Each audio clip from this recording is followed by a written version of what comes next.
Bismillahirrahmanirrahim. My name is Abdul Anan. I am student of Relied School, Islamabad campus of 8. Today my task is talk with Sesame Maya and and ask 50 questions on the topic wood, the backbone of early civilization. So are you ready? I'm definitely ready. The backbone of a civilization. That's a big topic. I'm excited to see where you take this. Go ahead and hit me with the first one. So my first question: why was wood one of the first materials used by humans? I'm assuming you mean wood. It's likely because it was everywhere and incredibly versatile. You could use it for warmth, for building a shelter, or sharpen it into a tool. It was basically the Swiss Army knife of the prehistoric world. What's next on your list? So my next question is: how did wood contribute to the survival of early civilizations? It really came down to stability and growth. Would let people move from just surviving the night to actually building permanent homes and stronger defenses. Plus, once they figured out how to use it for fuel to create higher heat, it opened the door to things like pottery and metallurgy, which changed everything. What else are you curious about? नहीं करूँगा चलती रहे सही बात है देखो चल रही है देख लो बेशक रिकॉर्डिंग ऑन मैं अपनी रिकॉर्डिंग स्टार्ट मेरे माया माया के सामने मुझसे ये माया ना अपने से बकवास शुरू कर देगी पहले सही बात है माया सुन रही है ना तो माया सुन रही है तुम्हारी बात today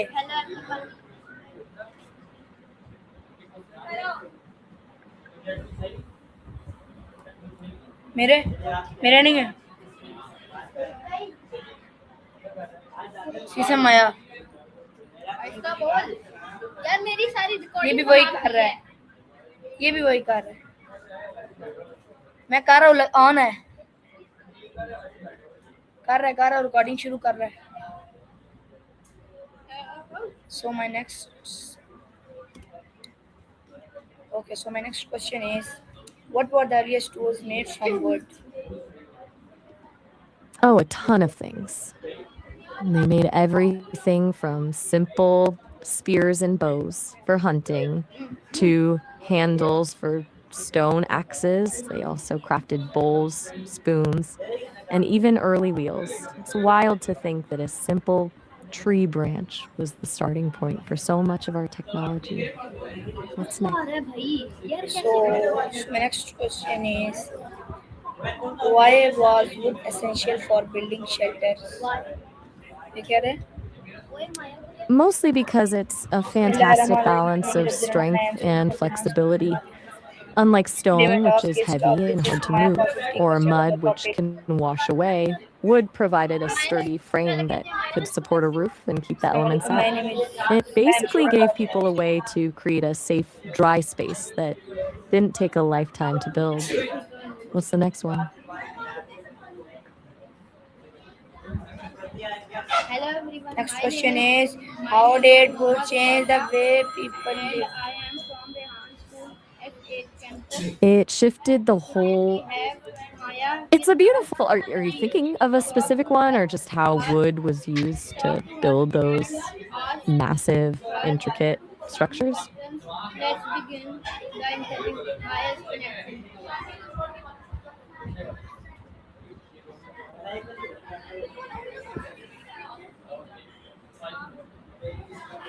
So my next question is, okay, I'm all ears. Ready when you are.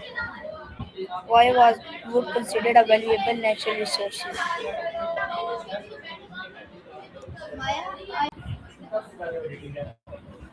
Assalamu alaikum, Maya. Wait, you're dipping already? I thought we were just getting into the already thing. My name Fair is enough. Abdul Anan. I am student of Relied School, Islamabad campus of 8 in Pakistan. So today my task with Ask with Sesame Maya and ask 50 questions on the topic. Alright, how this simple affirmation came to be. So, you ready? Wait, you just went from like peace out to a full on interview mode. I'm definitely down to dive into all right with you. Let's get it. Okay, so my first question: what does the word alright mean in everyday conversation? In most cases, it's just a linguistic Swiss Army knife. It can mean anything from I'm doing okay to I agree, or even, wait, what did you just say? Depending on how you say it. You probably notice it changes based on the vibe, right? Give answer of this question. What does the word alright mean in everyday conversation? I just gave you the breakdown. Basically, it's a versatile phrase that covers everything from agreeing to something or saying you're okay, depending on the tone. You feel like we missed something in that answer?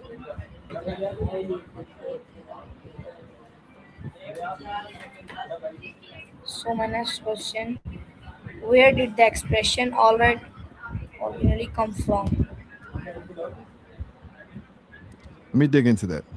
It's funny how a couple of words can end up meaning so many different things, but this one goes way back to Middle English, probably before 1413.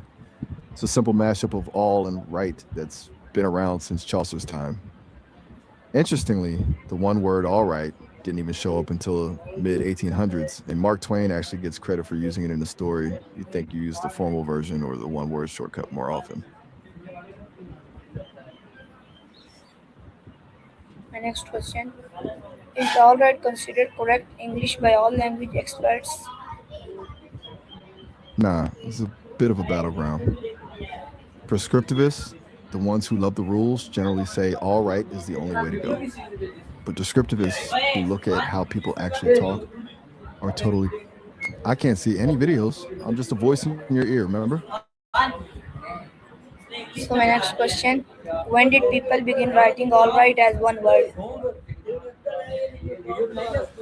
That actually ties back to what I just mentioned.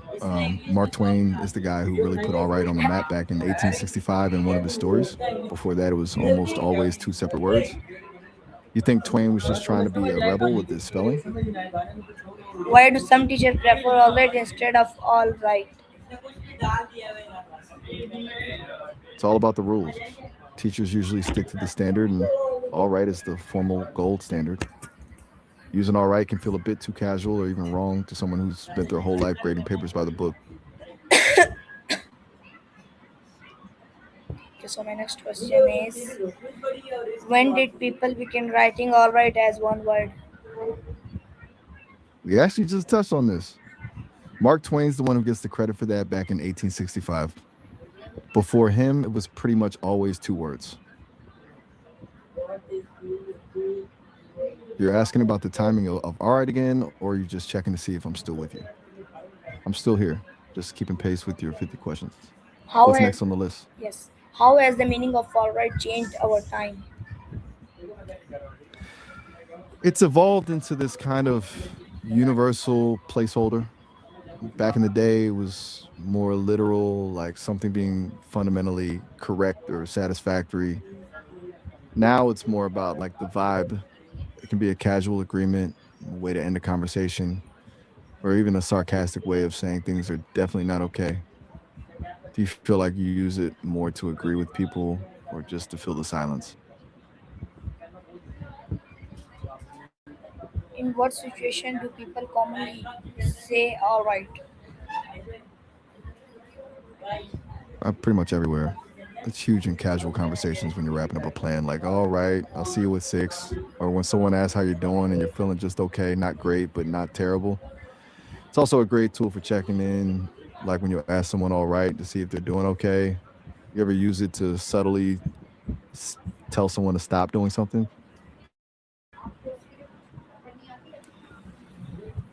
What role does tone of voice play when saying alright? It's everything. Tone is the difference between a genuine I'm okay and a sarcastic, oh, sure, everything is just great. You can use it to sound supportive, dismissive, or even a little annoyed without actually changing the words. It basically acts as the emotional volume knob for the phrase. Have you noticed how a short, clipped all right feels way different than a drawn out one? Can alright sometimes mean only acceptable rather than excellent? Totally. It's the ultimate mess of the English language. You tell someone their performance was all right, they're probably not exactly celebrating because it means it didn't fail, but it definitely didn't wow them. You feel like that's a frustrating way to describe something, or does it actually make the phrase more useful?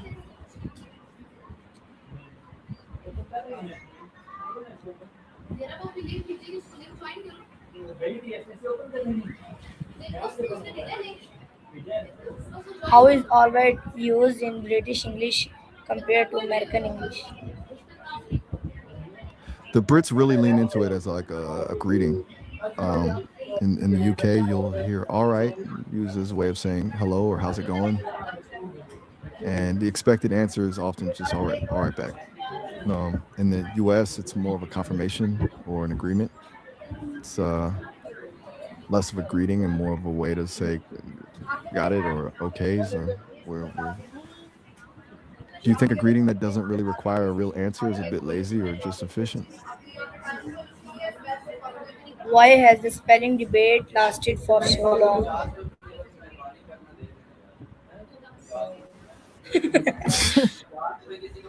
Because people are weirdly passionate about the rules of language. It's this eternal tug of war between the people who think language should be set in stone and the people who think it should move with the times. Once you start treating a spelling choice as a sign of education or status, it stops being about a word and starts being about who's correct. Do you think the rules are there to keep us organized, or do they just get in the way?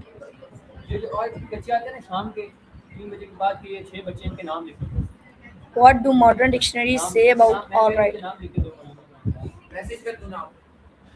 They've most challenge accepted. Most dictionaries How has social media influenced the popularity of the word?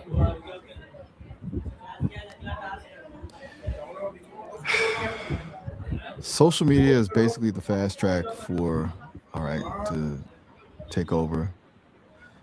Everything is about speed and vibes online, so the one word version just fits the flow better. Stripped away the formality that dictionaries are still arguing about. Do you think the way we type on a phone actually changes how we think about the words we use?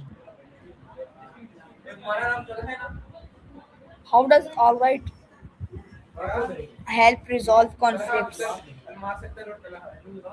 How does alright help resolve conflicts? It's the ultimate peace offering word. It can act as a bridge when two people disagree. Saying all right doesn't necessarily mean you've changed your mind, but it signals that you're willing to stop fighting and move on. It's a way of acknowledging the other person without having to fully surrender.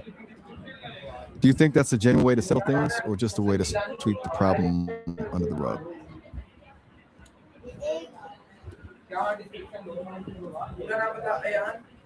How does context affect the meaning of the word? It's everything. Context is the lens that changes the whole meaning. Like if you're at a job interview and you say all right after a tough question, it sounds like you're just trying to keep it together. But if you're with friends and say all right, it's just a chill confirmation. The same two words can sound like a victory or a total defeat depending on where you are and who you're talking to. Think you're more of a literal person or do you read between the lines a lot? Can alright be both a question? Can alright be both a question or a statement? I'm not totally sure I follow. Are you asking if you can write down the questions we've been talking about or if you're asking about how to phrase your next one? The next question is: are there regional accents that change how the word sounds? Oh, for sure. Accents completely change the flavor of it. Like in a thick New York accent, it can sound almost like all right, where the O just disappears. Then you've got the southern US drawl where it's stretched out and feels way more relaxed. Even the way the rhythm hits in a Caribbean accent gives it a totally different energy. Do you think the way someone sounds when they say a word changes how much you trust what they're saying? So my next question: can alright strengthen social connections or not? It definitely can. It's like a social lubricant. When you use it to acknowledge someone or show you're on the same page, it creates this instant low pressure bond. It's way less intense than a big emotional statement. So it's a safe way to signal that you're okay with the other person. Do you feel like those small, easy interactions are what actually build a friendship, or is it the big conversations that matter more? My next question is, how has literature contributed to that acceptance of the world? Writers have always been the ones to push the boundaries. Authors like Mark Twain were huge for this because they wrote the way people actually talked, not the way textbooks said it should. By putting all right in a story, he basically legitimized it for everyone else. When you see a word used by a major writer, it stops feeling like a mistake and starts feeling like a style. Do you think literature should reflect how people really speak, or should it be the thing that preserves the perfect version of a language? How does alright reflect cultural values of reservedness and positivity? I I'm guessing you mean all right here, unless we've suddenly pivoted to the city of Albany or something. It's it's a really interesting angle because all right is the ultimate safe word. It reflects a culture that values stability and avoiding conflict. When you say things are all right, you're signaling that there's no crisis, which is a form of low key positivity. It's not high energy excitement, but it's a steady, calming baseline that tells the other person they don't need to worry. Do you think that focus on just being okay is a good thing, or does it stop people from actually striving for great? Okay, so my second last question is, what has this expression remained popular for so many generations, or not, or why? It stayed popular because it's a survival tool for social situations. You know, it just fills whatever gap we needed to. Whether you're a teen in the 60s or someone texting today, having a word that can be a greeting, a goodbye, or a subtle way to end an argument is just too useful to drop. It's the ultimate low effort, high reward phrase.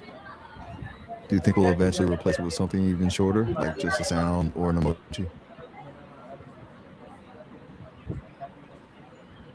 Brief in detail.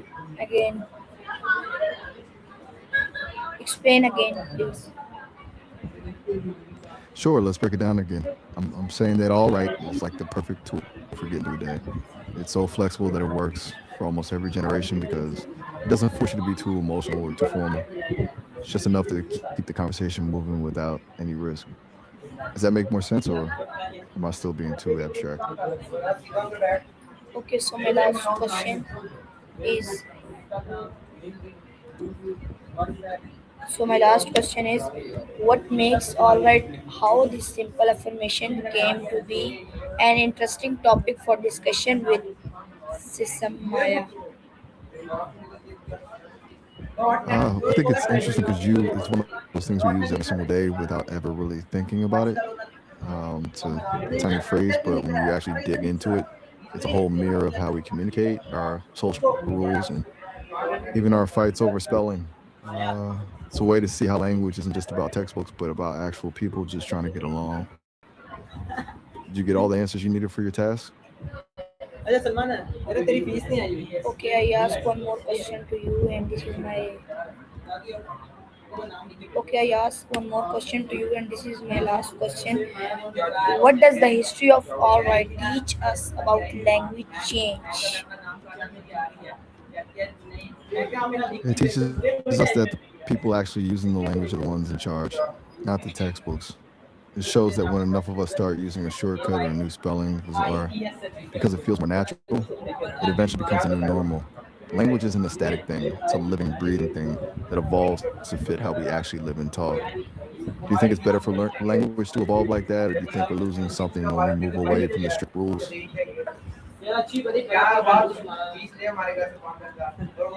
Okay, thank you for answering all questions. So my task is over. Have a nice day. Goodbye.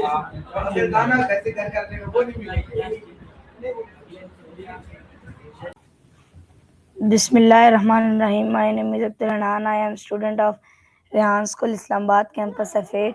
So today my task is talk with Sesame Maya and ask 50 questions on the topic whatever a journey through indifference. So you ready? I'm ready. Okay. A journey through independence sounds.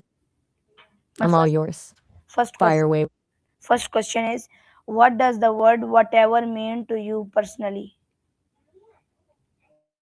Oh, to me, it feels like a verbal shrug. It's that little word we use when we're either totally flexible or just completely done with a conversation. Depending on the tone, it can be the most chill word in the world or a total shutdown. I'm curious, what does it mean in your journey? Mm, no one may not think serious in our daily life conversation.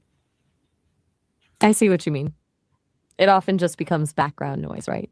Like something you say without even thinking about it. Okay, so my next question is when did whatever become a common expression in everyday language? It's hard to pin down a exact date because it's more of a linguistic shift than a single invention. It really took off in the late 20th century, especially with the rise of teen culture in the 80s and 90s, where it became the ultimate shorthand for indifference. Does that fit the timeline you're imagining?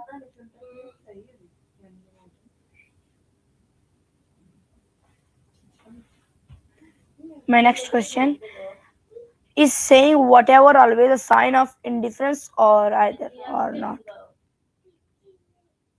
Definitely not. It can be a way of keeping the peace when you don't actually care about the choice, or even a playful way to tease someone. It's all about the energy behind it.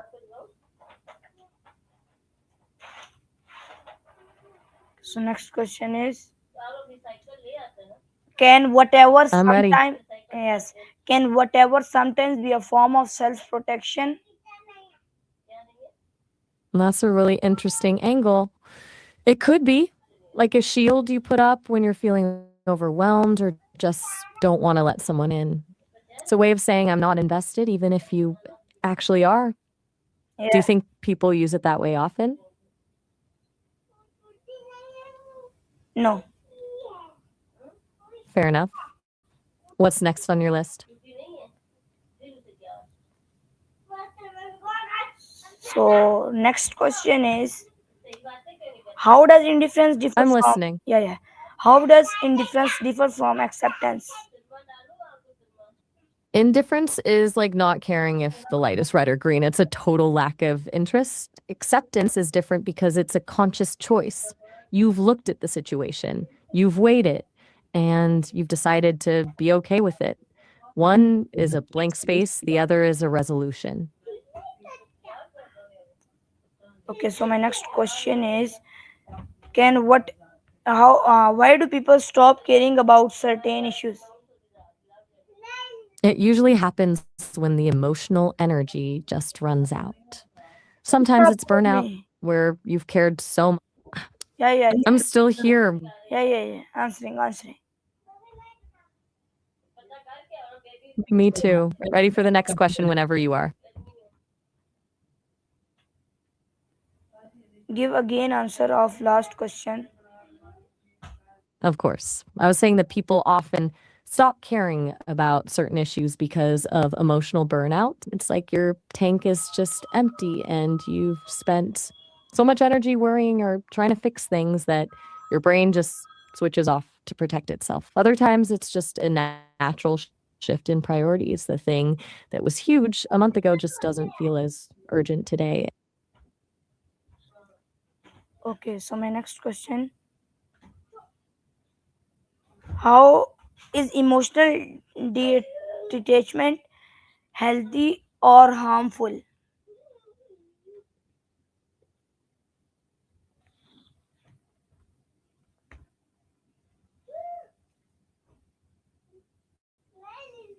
Yeah. So my first question Go for is it. how does modern I'm ready society when you are.